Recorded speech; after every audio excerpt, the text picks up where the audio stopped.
e aí pode acompanhar também. Então sejam todos bem-vindos. Hoje, dia 30 de julho, terminamos o mês de julho, né? Já viramos o. Eu tenho a impressão desde pequena que quando a gente chega no mês de julho, o mundo faz a curva. Não sei por que que eu tenho essa situação, né?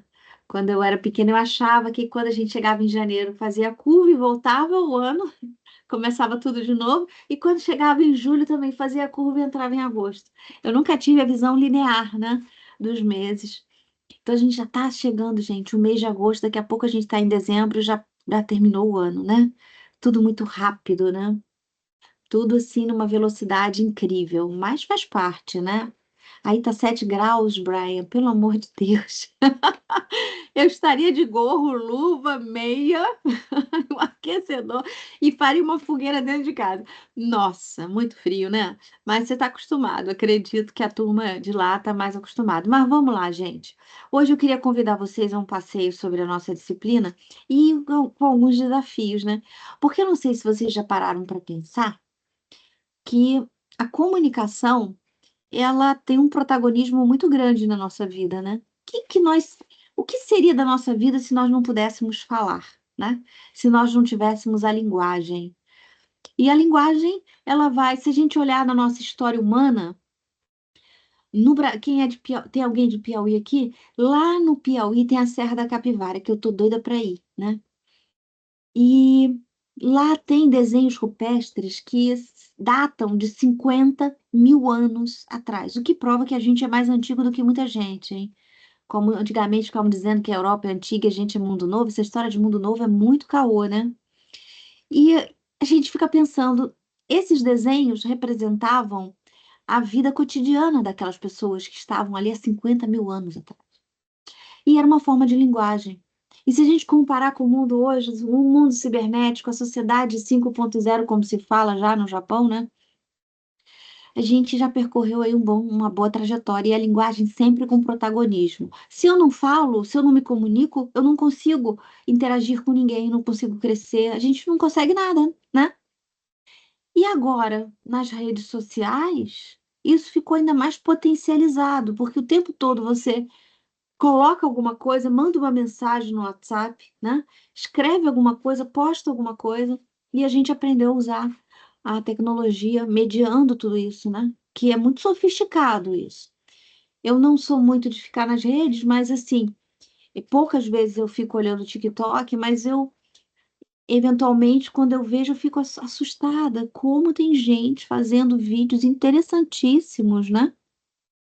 Tem coisas que a gente não precisa nem comentar, mas tem coisas interessantes de pessoas que fazem vídeos muito legais sobre temas variados.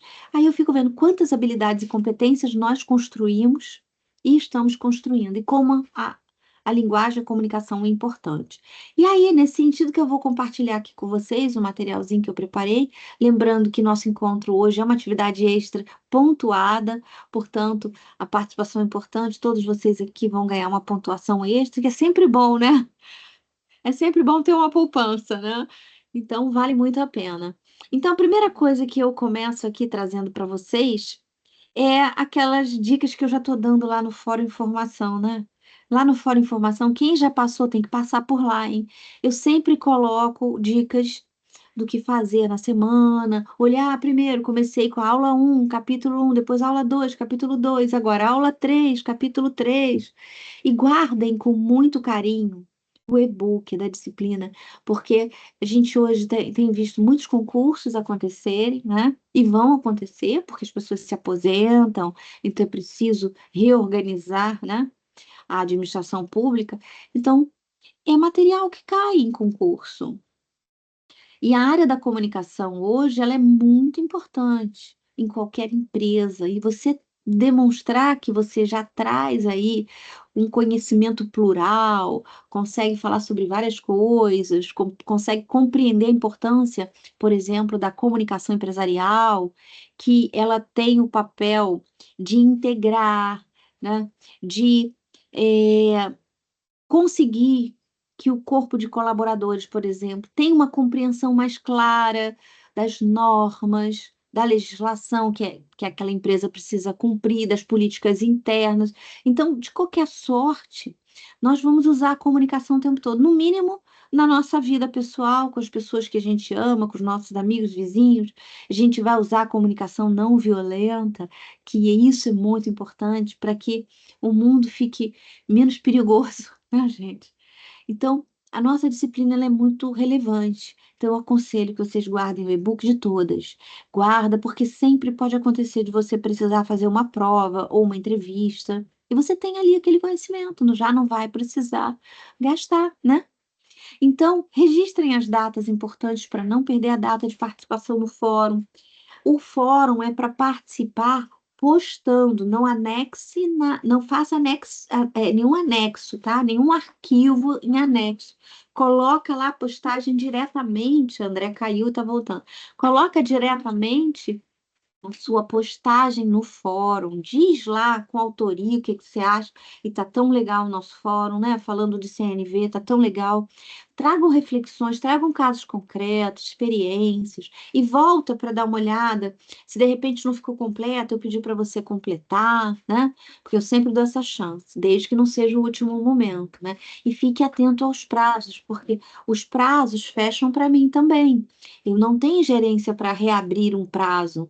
E lembrando que lá a gente tem as questões dos circuitos, você pode tentar de novo, mas o circuito integrador, que são as questões discursivas, não.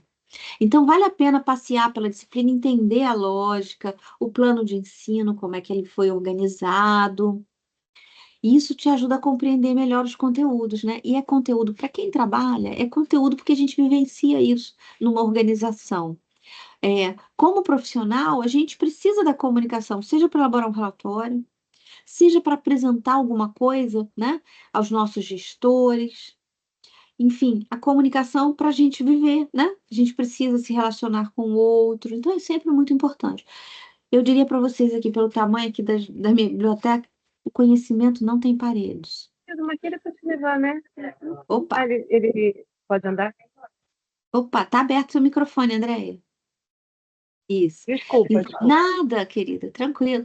E aí, a gente sempre vai precisar. Conhecimento não tem parede, não, gente. Quanto mais a gente souber, mais o nosso pensamento é diverso, mais a gente consegue ter um raciocínio melhor, ter uma compreensão mais clara e até viver melhor, né? Porque quando a gente entende melhor o nosso entorno, a gente consegue viver melhor. Então, a ideia de estudar, da educação, é a gente compreender melhor que lugar é esse que a gente ocupa na sociedade, quem somos nós, qual é o nosso lugar de fala e como que a gente pode melhorar.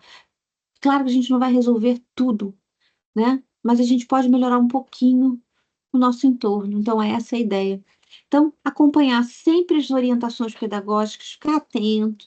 Qualquer dúvida de conteúdo, coloca lá no fórum dúvida. Professora, eu fiquei com dúvida sobre a ideia tal. E a gente vai trabalhar essa dúvida lá, tá?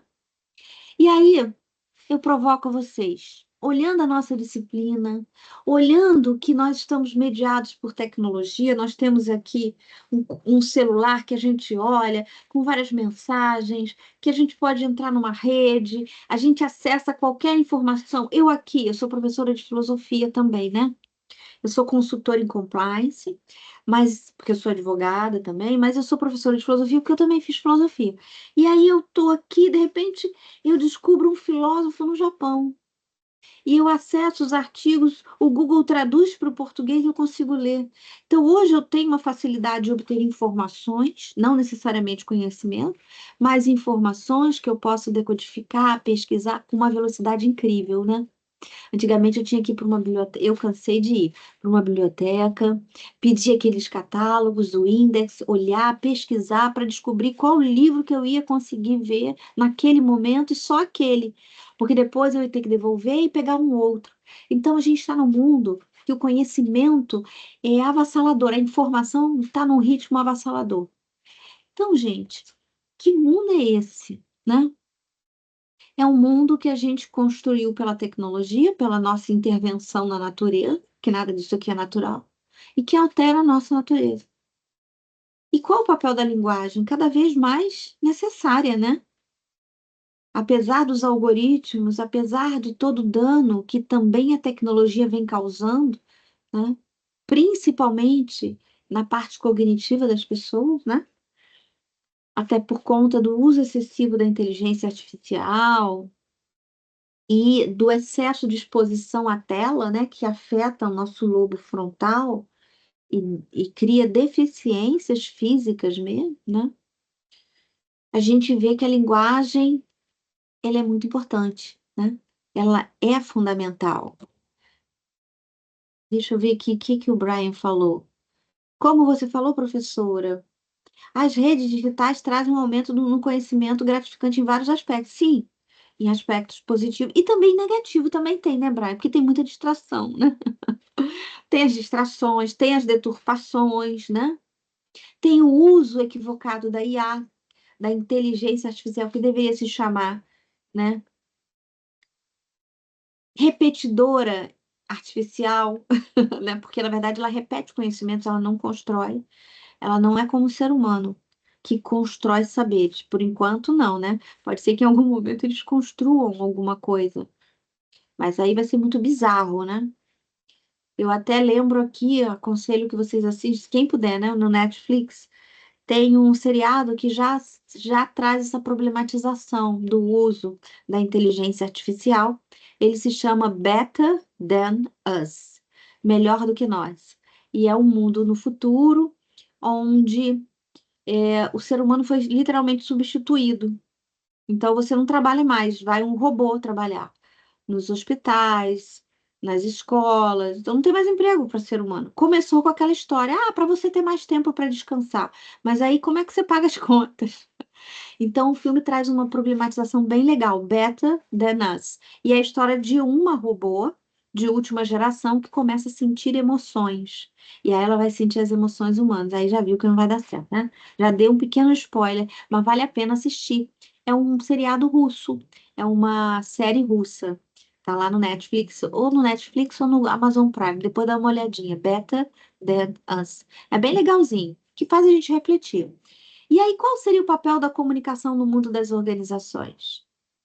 Se eu não tenho uma área da comunicação forte, ela não integra, porque a comunicação está ali para fazer interface com todo mundo, para unir, para integrar.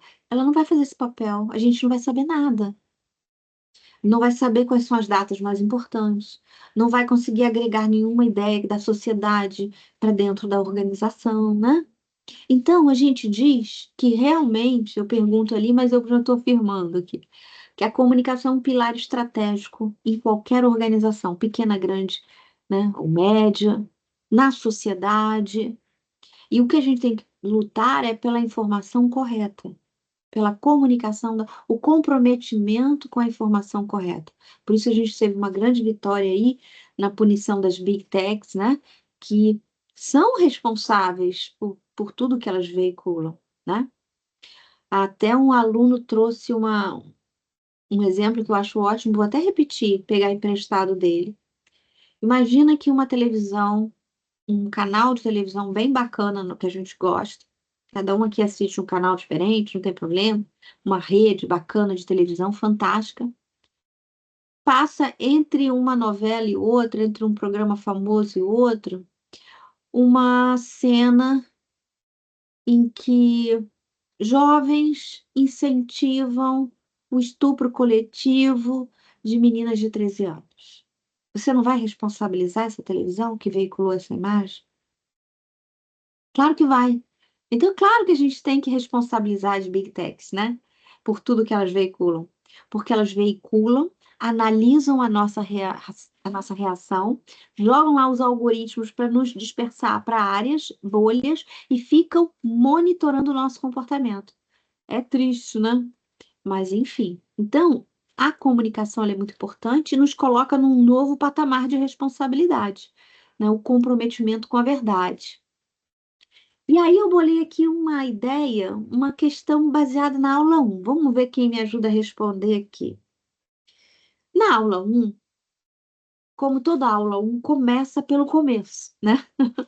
E o começo traz lá atrás, quando iniciou a globalização. Claro que o Brasil, ele iniciou esse processo um pouquinho depois. A década de 90 para a gente foi muito importante, né?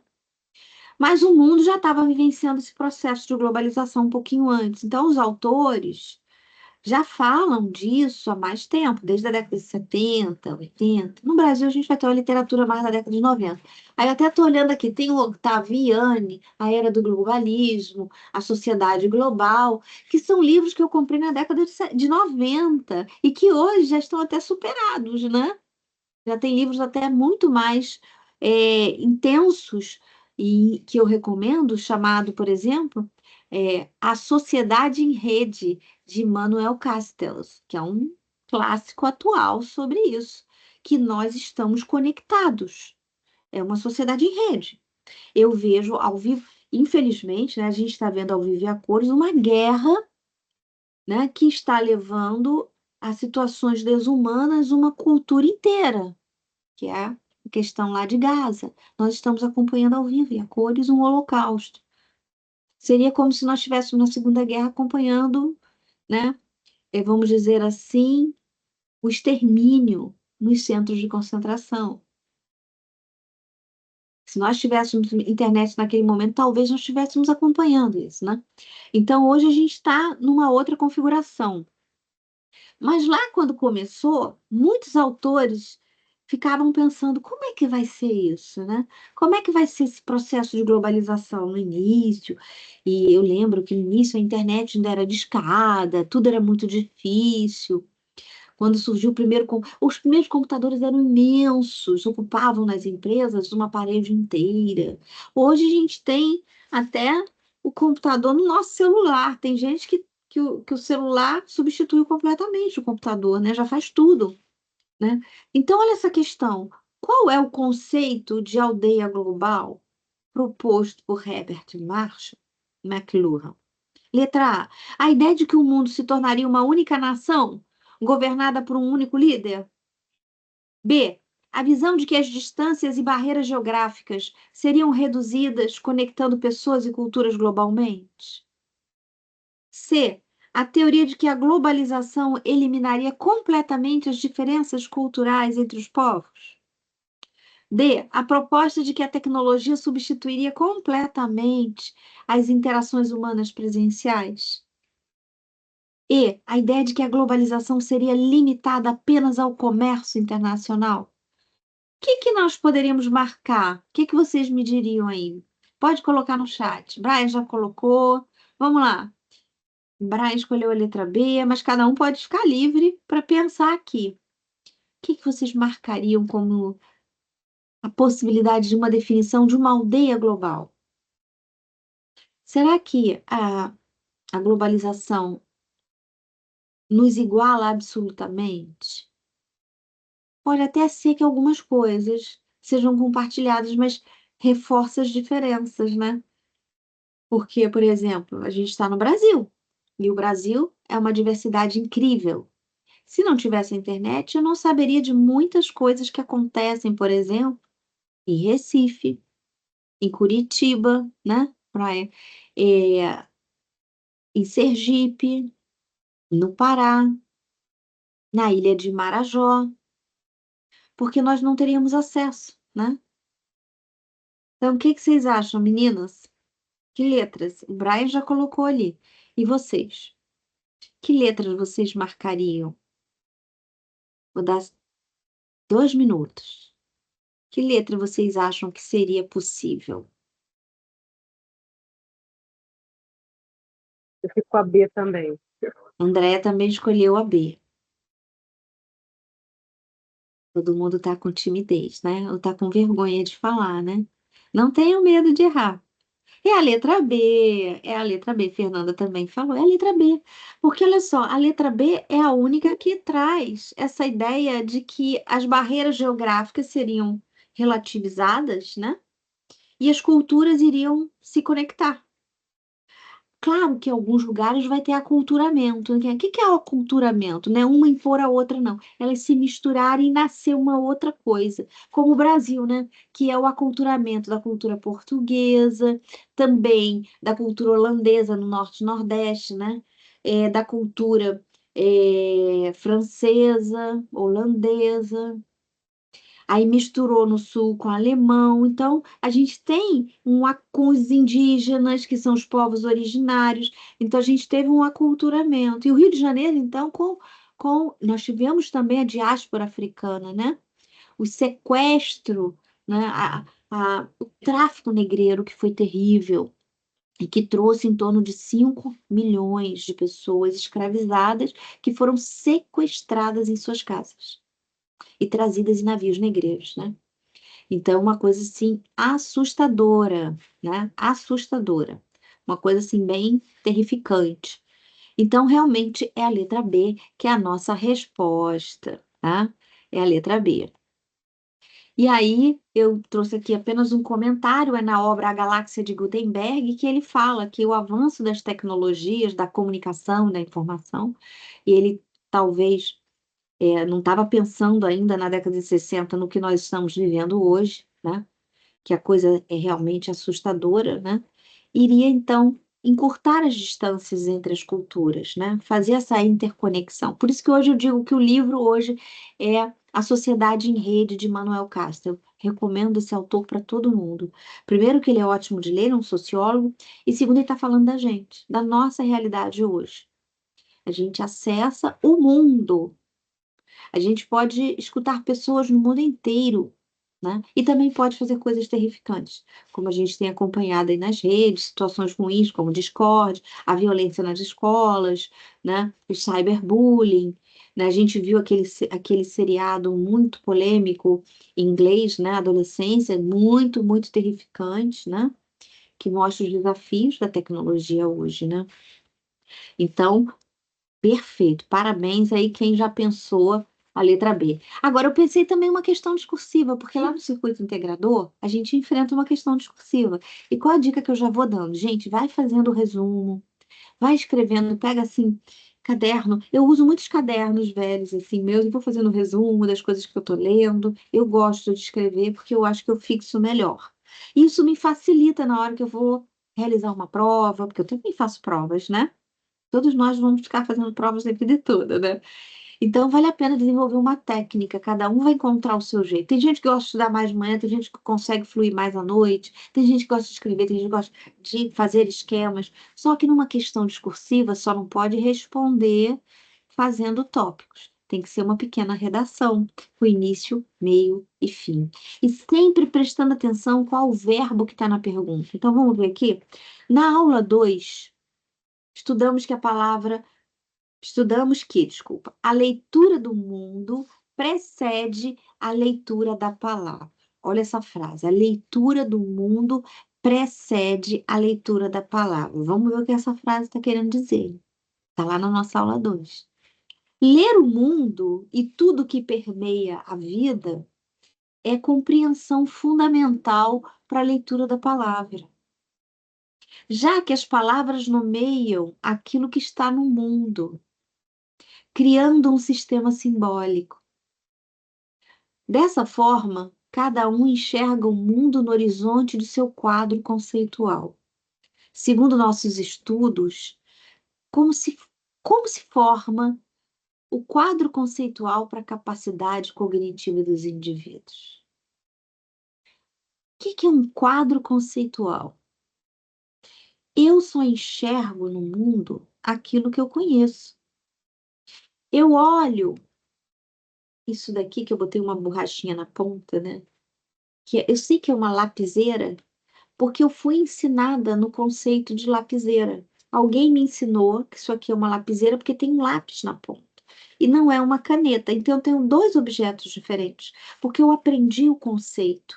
Então, quanto mais eu leio, quanto mais eu experimento a vida, as experiências concretas, as relações, as vivências, a cultura, eu preciso ver a arte de um modo geral, o cinema, a música, a arte, a escultura, a pintura, eu experimento esse mundo e eu tomo ciência dele. Então eu faço sinapses cerebrais que nunca mais vão ser esquecidas. E aí, quando aquilo aparecer de novo, eu consigo identificar e consigo pensar sobre aquilo. Então, se eu tenho uma pessoa que tem um quadro conceitual restrito, ela vai ter uma dificuldade gigante de concentração, de identificar as coisas. Ela vai compreender até aquele ponto que ela pode, depois ela não consegue mais. Não que ela tenha alguma coisa genética, não. É porque ela não exercitou essa experiência do mundo, essa leitura da vida. Por isso que quando a gente é pequeno, os nossos pais foram socializando a gente. A gente foi aprendendo que sorrir é alegria, que chorar é tristeza, a fazer o laço no cadastro, que isso aí foi difícil pra gente, né? E a gente vai aprendendo a ler o mundo primeiro, aí depois a gente é apresentado a esse mundo simbólico das palavras, da linguagem formal, e vai ampliando a nossa leitura do mundo. Quem tem filho pequeno, já teve, ou tem irmão pequeno, percebe claramente a diferença dele quando ele rompe essa barreira e entra no mundo da leitura, ele aprende a ler. Ele começa no primeiro momento a ler tudo, a ler o rótulo do azeite que está na mesa, a ler a placa, a ler a blusa das pessoas. É incrível, né? Eu não sei se vocês já passaram por essa experiência, eu já. Quando eu não tenho filhos, mas a minha sobrinha, eu sempre tive muitos sobrinhos comigo, então a minha sobrinha se alfabetizou na pandemia, sozinha, autodidata, bichinha, né? Ela ficou tão maravilhada que tudo que tinha alguma palavra na casa, ela queria ler e lia em voz alta e se divertia, porque ela estava descobrindo esse mundo. Aí, quando ela leu, olhou aquele objeto e falou azeite, ela começou a rir. Que palavra engraçada, azeite. Então, porque ela já tinha ouvido, mas ela não sabia como era escrito. Então, é fantástico o que acontece com o nosso cérebro quando isso ocorre, né? Então, vamos pensar aqui como que a gente pode resolver essa questão? Só para pensar. Eu trouxe aqui uma sugestão para vocês, tá? Nós temos um espaço pequeno lá. Você não vai botar tópicos, né? Mas você vai procurar ser bem objetivo e vai responder ali pontualmente, né? Eu fiz uma pergunta, vou voltar aqui só para você lembrar. Ó, como se forma o quadro conceitual para a capacidade cognitiva dos indivíduos? Como eu formo o meu quadro conceitual? Na aula, identificamos a afirmativa segundo a qual a leitura do mundo precede a leitura da palavra. Ou seja, antes de aprender a ler e escrever, o ser humano interpreta o mundo ao seu redor por meio de suas vivências, né? Ler o mundo significa buscar compreender o lugar no qual estamos inseridos. A nossa cultura, os vieses históricos, os vieses que a nossa família tem, né? Às vezes, vieses muito preconceituosos sobre o papel da mulher, sobre emprego, sobre trabalho, né? Por exemplo, quer ver um preconceito que a gente fala às vezes sem perceber? A gente diz assim: vou estudar para ser alguém, mas a gente já é alguém desde que nasce. A gente vai estudar para ter uma profissão, para exercer uma atividade profissional, mas alguém a gente já é. Então, era um preconceito de uma geração anterior à nossa que vem se perpetuando, é um viés aí preconceituoso, por exemplo, né? Então, os vieses históricos nos quais estamos mergulhados e nossos valores compartilhados. Então, a gente vai experimentando isso na família, depois a gente amplia um pouco para a convivência social, aí depois é que a gente vai para a escola. Então, a gente já chega na escola com a mente bastante recheada. E hoje eu diria para vocês que uma criança de 5 anos tem mais informação do que Einstein quando ele morreu. Porque hoje uma criança de 5 anos, ela recebe uma enxurrada de imagens, estímulos, barulhos, sons, né, na internet. E tem criança de 5 anos que fica 10 horas na internet, o que é letal para o cérebro, né? É realmente letal. Então, a gente tem que pensar sobre tudo isso. Aí, continuando, com a educação formal, podemos alargar nossa compreensão sobre o contexto social, sobre os aspectos psicológicos e emocionais. Podemos compreender e vivenciar a empatia e alargar o nosso quadro conceitual. Então, o quadro conceitual é a quantidade de conceitos que a nossa mente é capaz de guardar e nos ajuda a entender o mundo. Então, quanto mais eu leio, e a leitura é fundamental, Então, quanto mais eu leio, quanto mais eu experimento a arte em todos os sentidos, né, mais eu aumento meu quadro conceitual. Experimentar a arte pode ser também um simples passeio na natureza. No Japão, na Sociedade 5.0, os médicos hoje recomendam às pessoas a tomarem banho de floresta. É um tipo de tratamento. O que é um banho de floresta? É passar um dia fazendo uma trilha num lugar bacana, prazeroso, cheio de plantas e árvores, porque isso tem um impacto muito profundo sobre o nosso cérebro e nas sinapses cerebrais que trazem e estimulam a parte do cérebro que trabalha as emoções. Veja isso. Então, a leitura, ela amplia a capacidade cognitiva, motiva o interesse em aprender, fortalece o autoconhecimento, a autoestima, trabalha a atenção e a memória, e cada um de nós enxerga o mundo por meio do seu quadro conceitual. Então, se eu não trabalhar a minha memória, ela para de funcionar. E ela fica muito pequena, muito curta. Lembra quando antigamente, talvez muitos não lembrem, mas eu lembro.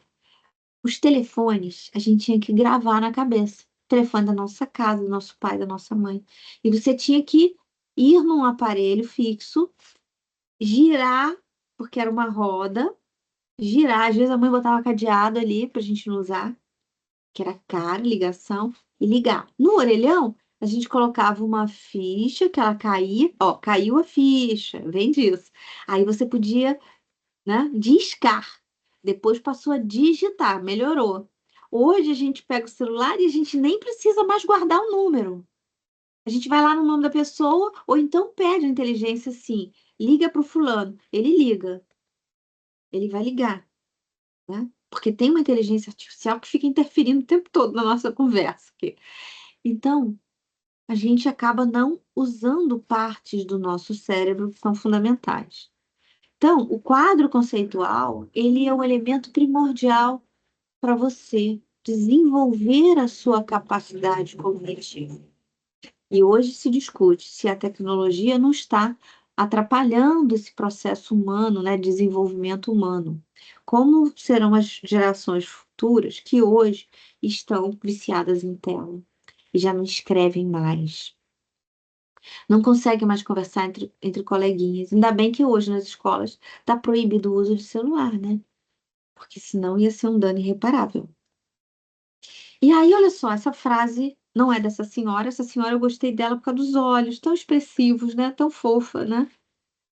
Ela diz, na verdade, Saramago, José Saramago, maravilhoso, que tem uma obra chamada Ensaio sobre a Cegueira. Eu recomendo alguns autores. Olha, Saramago, Ítalo Calvino, que é um italiano muito bacana, e os autores brasileiros, né?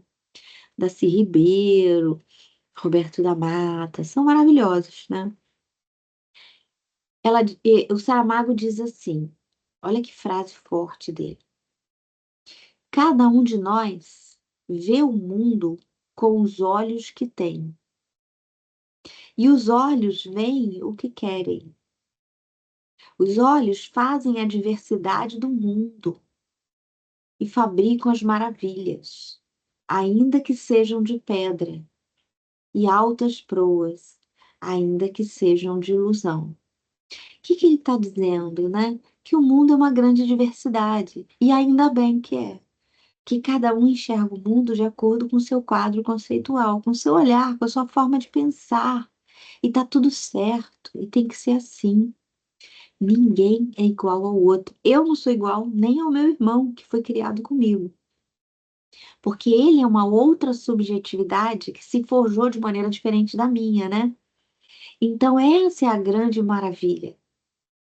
Então, enriquecer esse quadro conceitual é prestar atenção nessa construção, nessa leitura do mundo que precede a leitura da palavra. E a forma como eu vou ler a palavra, ela é totalmente diferente de outra pessoa, porque a minha experiência vivida, a minha socialização interfere naquilo que eu vou priorizar. Por isso que às vezes a gente lê todo mundo o mesmo livro, na hora de debater, cada um enxergou de um jeito diferente. Um gostou de um personagem, o outro já não gostou. E cada um vai ter uma impressão diferenciada, uma perspectiva. Então, tudo é perspectiva. E onde fica a verdade? A verdade verdadeira não existe. Existe o ético, o respeito, mas cada um vai ter o seu olhar, né?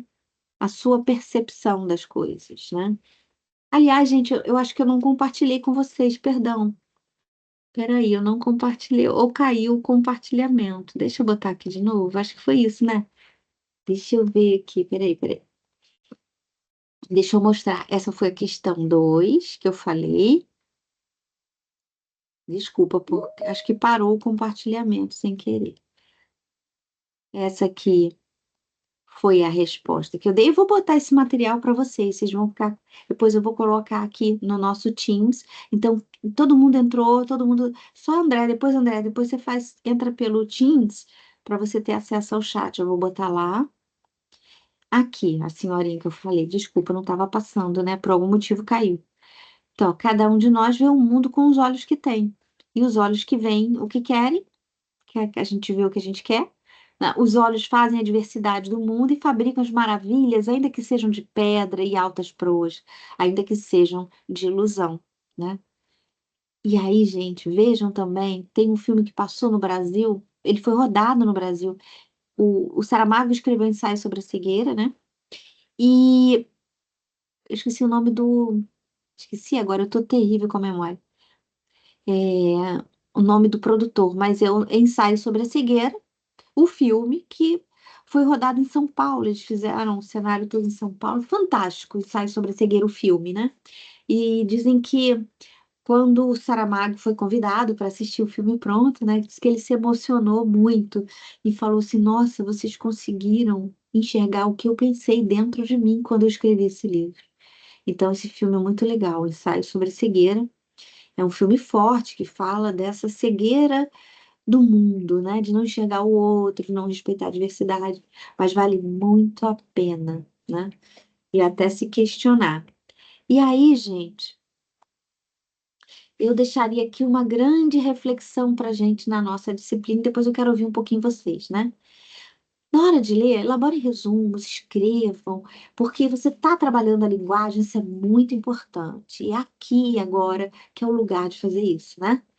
Escrevam, treinem, pesquisem, olhem em todos os Saiba Mais, clique aqui, é, todas as indicações. A nossa biblioteca virtual está fantástica de livros. Eu não sei se vocês já deram uma olhada, tem tudo, de todas as áreas. Então, você tem livros que você vai poder ler, que se você fosse comprar ia sair muito caro, porque é muita coisa, livro não é barato, né? Mas tem livros maravilhosos, tem literatura. Então, explorem, aproveitem, criem o hábito de ler pelo menos alguma coisa diferente, né? Uma vez por mês, alguma coisa. Hoje a gente também tem audiobooks, então eu às vezes estou em deslocamento, então, quero aproveitar esse tempo e ouvir alguma coisa, né? Então, às vezes eu tô lá no metrô, num transporte público, eu boto o meu fone bem pequenininho aqui, escuto o áudio do livro e vou prestando atenção. Boto um alerta para não perder o ponto para descer, né? Mas eu fico. Então, isso tudo enriquece muito. Vou sempre a uma exposição, tento ir ao cinema o máximo que eu posso, ou vejo em casa, nos streamings da vida, né? Para poder enriquecer. Comecei a pintar, a fazer pintura a óleo, para poder enriquecer o lado direito do cérebro e ter o contato com a arte. Tudo isso nos enriquece. Tudo isso fortalece o nosso olhar, melhora a nossa linguagem, porque eu passo a entender melhor o outro. Então, eu passo a decodificar a linguagem para que o outro me entenda e que ele seja um multiplicador daquilo que eu quero passar para ele. Então, isso é muito importante. A linguagem realmente é muito importante, né? Então, agora eu quero ver vocês e saber, ouvir vocês e saber se vocês estão aqui apenas a fonte que eu usei das imagens do FreePic, que é uma plataforma que a gente pode usar imagens gratuitas. E eu queria ouvir um pouquinho agora, o que vocês estão achando da disciplina, se vocês estão gostando, se está trazendo algum enriquecimento. Quem não quiser, quem não puder abrir o áudio, fala aqui no chat, só para a gente ir terminando o nosso encontro. Mas eu queria ouvir um pouquinho cada um de vocês, né? Quem gostaria de trazer alguma Como contribuição? sempre, essa aula é bem explicativa, você consegue passar assim. dar para a gente todo o conhecimento. E é uma aula interessante, que é sobre comunicação, que fala dos rádios corredores, né? Quando tem ruído, isso é muito legal. Eu tô Isso é gostando bom. bastante, Ai, que tá? bom. Muito bem. Obrigada, Eu tô aqui Andréia. no hospital agora com meu filho, mas Ah, tô que bom. prestando Espero que atenção. esteja tudo bem, que dê tudo Tá certo, tudo tá? bem. Tô com Muito bom. atendimento, tá? Ah, que vai dar tudo certo. Não, Obrigada, já deu, querida. já tá E bem. seu Pode. comprometimento, nota 1000. Não, um grande comprometimento, né? Isso aí, Não, não parabéns. tô Isso aí. comprometida assim, de verdade. Isso aí, show. A Georgia Tá? colocou aqui também pra gente, ó, mais uma aula ao vivo, muito bom, muito bom. Isso é ótimo, né, Georgia? Porque é a troca. Nós somos seres relacionais, né? O ser humano precisa do outro. Eu aprendo com vocês, porque vocês vão trazendo outros olhares, né? E eu digo assim que o ensino à distância trouxe uma coisa que no ensino presencial a gente não tem, essa diversidade. No ensino à distância, eu acesso pessoas, por exemplo, eu acessei há pouco tempo uma aluna na Ilha de Taparica, que eu nunca fui.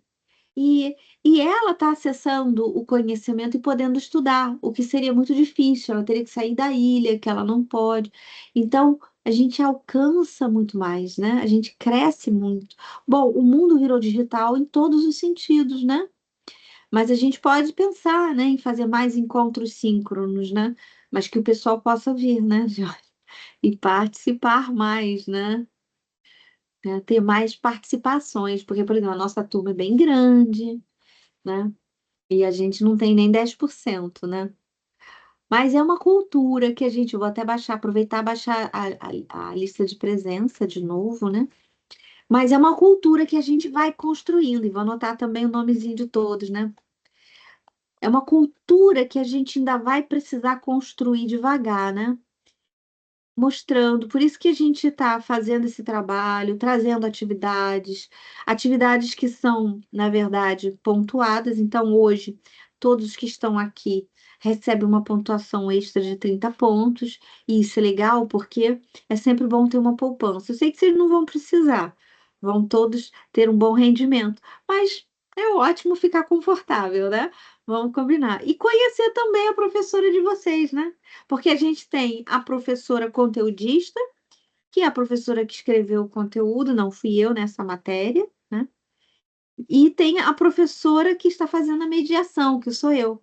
Então é legal trocar informações, conhecer, seguir nas redes uns aos outros. Quem quiser pode me seguir, que eu sigo também vocês, para a gente manter um contato. E é crescimento, é troca, é conhecimento, né? E todos nós caminharmos assim com com muito cuidado, né? Explorando todos os conhecimentos, aprendendo cada vez mais, nunca parando de estudar. Que estudar, eu acho que é a única coisa que ninguém tirará de nós, né? Você pode não ter mais um carro porque vendeu, mas a sabedoria que você assimilou, o estudo que você fez, a experiência de vida que você teve, nunca mais você perde. E como diz Einstein, né? Quanto mais a gente estuda, mais a nossa consciência se expande e a gente vai ficando cada vez melhor, né? Numa versão cada vez melhorada, né? O Mauro também colocou aqui, a Fernanda falou que também sente um pouco de falta, né, de mais aulas ao vivo, né, das disciplinas, mas a gente está melhorando, a gente está fazendo cada vez mais, né? E os alunos estão participando mais. São muito boas mesmo, Mauro, muito obrigada. E todos ganham conhecimento. Sim, é uma via de mão dupla, o professor, né? E os alunos, todos, é uma troca. Porque, na verdade, é, nós estamos aqui como troca professor, ele não é o único sabedor, né? Ele tem saberes, o Brian também tem seus saberes, a Elisângela, a Fernanda, a Andréia, a Georgia, o Mauro, todos vocês têm conhecimentos, alguns que eu não tenho. Então, a troca ela é muito importante. Eu tenho outros, e é assim que a gente vai crescendo, né? E melhorando. Mas essa cultura está sendo construída, e aos pouquinhos eu acho que a gente vai tendo cada vez mais participação, né? Compromisso. E vai dando certo, né? É um passo de cada vez, né? E a Georgia até colocou aqui hoje, só não coloquei a cara, parece porque estou com uma gripe. Melhoras então, Georgia, que você fique melhor, né? Cada vez mais se cuide para ficar bem. Mas foi uma experiência boa, né? Uma experiência boa. Então, gente, eu deixo aqui para vocês o meu abraço. Aproveitem, vejam bastante filmes, leiam bastante literatura, participem. Quem puder, vá a teatro. Aproveita que você tem carteirinha de estudante. Todo e qualquer evento cultural, ele é sempre muito enriquecedor. E ir com a mente aberta, né? Para olhar o diferente, para ver, por exemplo, uma exposição diferente. Toca uma música, aprende uma música, escuta uma música, presta atenção na letra, vê o que ela diz, analisa. Vamos começar a olhar o mundo assim, percebendo a comunicação de cada coisa. Tudo comunica, né? Tudo comunica. Uma propaganda, ela comunica alguma coisa. Um objeto, ele foi feito de um jeito que ele comunica também alguma coisa. Então, vamos começar a perceber a comunicação no nosso entorno. E a gente vai ganhando com isso e vai ficando com uma maturidade intelectual e emocional fantásticas, né? Para nossa vida profissional. E eu tenho certeza que vocês vão ter aí um caminho maravilhoso, uma jornada maravilhosa, tá? Então, eu estou aqui no Rio de Janeiro. Né? O meu nome, na verdade, no meio acadêmico é Clara Brum, né? Aqui está meu nome completo. Estou lá no Instagram, quem quiser me seguir. Sou professora de filosofia e ética, também atuo na área do compliance, na parte do direito, que eu também tenho. E sou, assim, muito fã de filosofia, muito fã de literatura, de mitologia, de arte. E eu acho que tudo isso é o que nós chamamos de comunicação, né? Que a gente pode usar. E quanto mais a gente vai percebendo, mais preparado a gente fica para esse mundo desafiador, né? Que é o mundo da sociedade, da tecnologia e da comunicação. Ah, Georgia, tá lá. Prof. P-R-O-F. Clara Brum. Prof. Clara Brum. Tá como prof. Prof. Clara Brum, tudo junto. Aí você vai me achar. Eu um pouquinho mais bonitinha, né? Porque a gente capricha com a inteligência artificial na nossa foto, né? Mas sou eu mesma. Tá lá, Prof. Clara Brum. Você vai achar. E quem quiser, a gente vai trocando, né? Mantendo contato, trocando ideias. E não deixem de frequentar a nossa biblioteca virtual e dar uma pesquisada em livros, ler, olhar esses seriados. Vejam também um seriado muito bacana chamado Coisa Mais Linda. Esse seriado eu gostei muito, que ele mostra o Brasil na década de 50, especificamente o Rio de Janeiro, e traz um pouco o nascimento da Bossa Nova, mas ali tem um dado muito importante, principalmente para as mulheres, né? Mostra uma sociedade muito preconceituosa em que a mulher estava excluída realmente. Então, é ali a história de quatro mulheres e nesse momento, na década de 50, a mulher não podia trabalhar fora, salvo se o marido autorizasse por escrito, e eram muito poucas. A mulher não podia entrar em qualquer lugar desacompanhada. A mulher também, ela não podia ter conta bancária, nem ser dona de nenhuma empresa e estabelecimento comercial. Ela era considerada relativamente incapaz ao casar, né? Então, o filme mostra como a nossa sociedade traz vieses muito preconceituosos. Vale muito a pena assistir. E como nós conquistamos muitas coisas, né? E fala sobre questões que estão na ordem do dia, ligado ao ODS 5, que é a igualdade de gênero. É um filme fantástico, muito bem produzido, o roteiro também fantástico, coisa mais linda. E são poucos episódios, são duas temporadas, mas é curto e dá para você assistir e você fica assim encantada ali com a forma como eles reconstituíram, por exemplo, Copacabana, em Rio de Janeiro, na década de 50, com aqueles carros, as roupas, as maneiras de ser e de agir. Então, vale muito a pena para a gente entender as linguagens e como a gente está num mundo um pouco melhor, né? Mas com grandes desafios também. Perfeito, gente? Ai, que bom, Fernanda. Muito bem, Fernanda já me achou. Então, eu vou lá te seguir também. Então, gente, foi um prazer enorme estar com vocês. Deixa eu ver, a André tá chegando, que ela caiu, ela tá num lugar que talvez o sinal não esteja bom, né, André? Então, meus queridos, eu queria deixar aqui meu abraço carinhoso. Tá bom. Pode ser que a gente se encontre em outra disciplina, quem sabe, né? E vai ser um grande prazer. Caprichem no fórum. O nosso fórum tá muito bacaninha, é um tema muito atual, Comunicação não violenta é o tema do momento. Para a vida, eu confesso que quando eu li, eu tenho até aqui o Marshall Rosenberg. Quando eu li pela primeira vez, já tem alguns anos, né? Eu fiquei muito impactada e comecei a mudar minha maneira de falar com as pessoas, né? E como isso hoje tem sido levado para as empresas nos treinamentos, né? Em nome da ética e do compliance, né? Da integridade, como é importante, né? Então, caprichem, pensem, meditem, vejam aquele vídeo que é muito bacana, pesquisem. Tem outros vídeos na internet bem legais também, né? Porque o tema do assédio moral é um tema muito sensível para gente, né? Então, vale a pena você caprichar lá na sua participação. E sempre volta para dar uma olhadinha se eu já fiz, né? Já corrigi. Quem colocou tudo bacaninha, eu boto 10. Mas quem precisa dar uma reformulada, eu boto sempre um pouco menos e faço um comentário para a pessoa voltar e dar uma caprichada lá. Que aí tem uma segunda chance. Mas nunca deixem para o último dia, tá? Isso é importante. Então, cuidado só com os prazos, façam todas as atividades, que vai dar tudo super certo. Então, queridos, uma boa noite para vocês. Foi um prazer, o prazer foi meu. E eu espero que dê tudo certo para todos, né? E que a gente cada vez mais possa ficar preparados e mais estimulados e que a gente possa melhorar o nosso quadro conceitual, né? Um beijo grande, gente. Vou parar a gravação. E aí fica lá pro pessoal depois, né? Quem quiser, né? Entra lá no